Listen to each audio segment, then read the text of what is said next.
Hey, want to be a real badass and break the law? Meet me at the bowling alley in Spryfield. I've got some 50-50 tickets for you. 50-50 tickets. This is the new front on the culture war. You don't believe me? You don't believe that the state is getting so big that they're encroaching on bowling club and 50-50 draws? Well, just check out what Chris Sims has prepared for us. Bowlorama is a happening place in Spryfield. Hundreds of people from 20 leagues come here to go for a strike and have fun with their friends. A big part is the 50-50 draw. You put some cash in the kitty and you can win half of it, about $10 a night or so. The rest of it is saved up for the year-end banquet, trophies and charities. But the province says that selling 50-50 tickets is now forbidden. They were down in the well selling 50-50 when the liquor inspector walked in.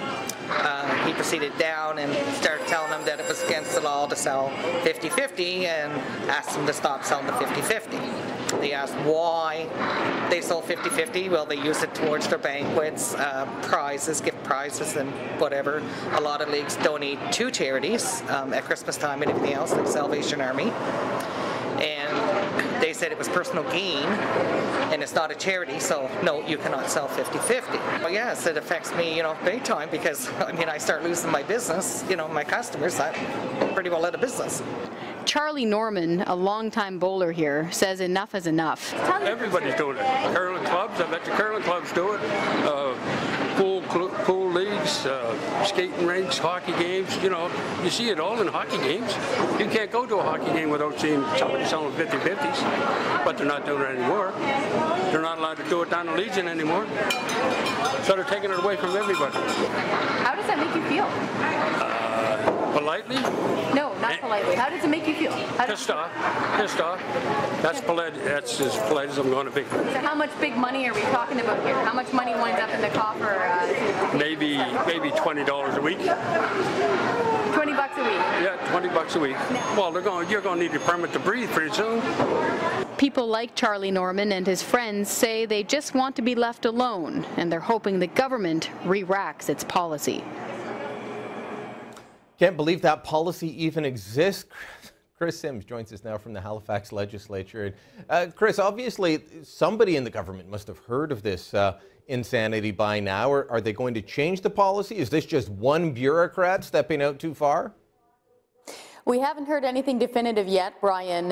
Basically, when this bowling group led by Mr. Charlie Norman complained, the Lottery Commission grumbled and mumbled something about, oh, we're going to take a look at our policy, but it does apply to everybody so far. So really, if people see this and they think it's insane, which most people do, 50-50 is just a way of life in most different leagues, they should write to Mr. McNeil, the new Premier of Nova Scotia. He's, of course, a small appliance repairman. He's from a small town here in Nova Scotia, and I bet you he spent an awful lot of time at Legion Halls, dart tournaments, curling, and bowling alleys. And I gotta stress, this is about $6, $10, $15 that you'd win from this, and all the rest of the money goes to the chicken dinner at the end of the year for the little old ladies in the bowling league. These are not big high rollers who are getting away with stuff. We're not talking about thousands of dollars being raked in unaccounted for cash by the woman that owns the bowling alley. This is the league. This is just people saying, hey,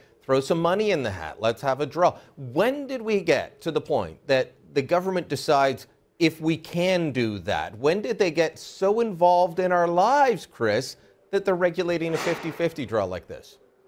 Back when we allowed our elected representatives to come up with lottery and gaming commissions who are then made up of bureaucrats who write rules like this. So that means, say, you and me and Ivana and John and the other people involved in the production of Byline got together for bowling, and we called ourselves the Sun Bowling Team. And we all put out our hat and put some money into it. And then we took 50% out. That's illegal. You and I as buddies doing that with our coworkers would be breaking the law by doing something that simple and making as little money as $8 or $6 a night. It's that simple. And so when you don't get a $20 permit, which is non-refundable, and you're also not likely to actually be granted that permit, you won't be able to win it. Hold on, it's a $20 permit for every week. They'd have to get this permit to give out $20 to split a pot of $20. That's right, and you'd need to apply for that license and pay 20 bucks. Just wait, this is even better, Brian. You have to apply for the license. Say Charlie Norman actually wanted to go do this. He'd have to shell out 20 bucks to even be granted the ability to be considered by the kings of the Lottery Gaming Commission, and then they'll decide whether or not he gets it, but it's not refundable. If they reject him, he doesn't get his 20 bucks back. And actually, there's different bowling leagues downtown here in Halifax who've apparently applied for a license, and they've been rejected because they're part of a big bad evil corporation because they use a private bowling alley establishment to do their dastardly deeds of bowling. Gambling is bad and evil, Chris, unless the government gets its cut. Thanks so much. We'll talk to you soon.